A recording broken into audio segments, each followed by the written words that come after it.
लड़की की सुंदरता क्या कर सकती है, इसका अंदाज शायद ही आपको होगा। आज हम एक ऐसी घटना के बारे में बताने जा रहे हैं जहां एक लड़की की सुंदरता ने न केवल उसके परिवार को बल्कि 84 गांव को रातों रात उजाड़ दिया था। आपको सुनकर जरूर आश्चर्य हो रहा होगा, लेकिन ये सच है। कुलधारा राजस्थान के जैसलमेर शहर से 25 किमी की दूरी पर स्थित एक प्रसिद्ध गाँव है, जिसे अब एक डरावना गाँव माना जाता है। ये ब्राह्मणों का गाँव था, जहाँ की एक सुंदर लड़की पर वहाँ के एक शख्स की नजर पड़ी तो देखते ही देखते सब कुछ उजड़ गया। ये गांव शापित माना जाता है। भानगढ़ के किले की तरह यह गांव भी अचानक ही एक रात में वीरान हो गया था। उसके बाद से इस गांव में कोई भी बस नहीं पाया। इस गांव के वीराने में भी भानगढ़ के किले की तरह एक खूबसूरत लड़की की दास्तान छुपी हुई है। माना जाता है कि 1825 के आसपास कुलधारा पालीवाल ब्राह्मणों का गाँव हुआ करता था। पालीवाल ब्राह्मणों के पूर्वजों का संबंध भगवान श्री कृष्ण की पत्नी रुक्मिणी से जुड़ा हुआ है। माना जाता है कि पालीवाल ब्राह्मण इनके पुरोहित हुआ करते थे, लेकिन यह घटना तब की है जब पालीवाल किसान हुआ करते थे।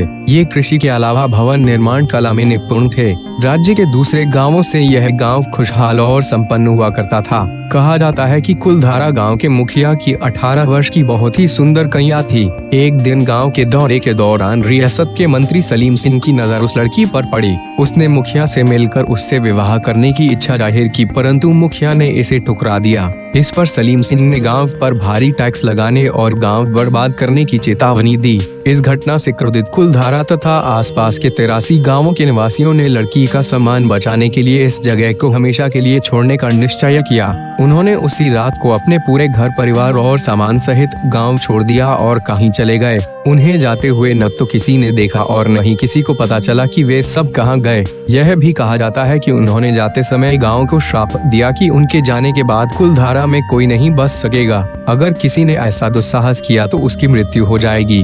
तब से यह गांव आज तक इसी तरह सुनसान और वीरान पड़ा हुआ है। हालांकि किसी जमाने में शानदार हवेलियों के लिए मशहूर कुलधारा में अब सिर्फ खंडहर ही बचे हैं, लेकिन यहाँ जाकर रहने की किसी को इजाजत नहीं है।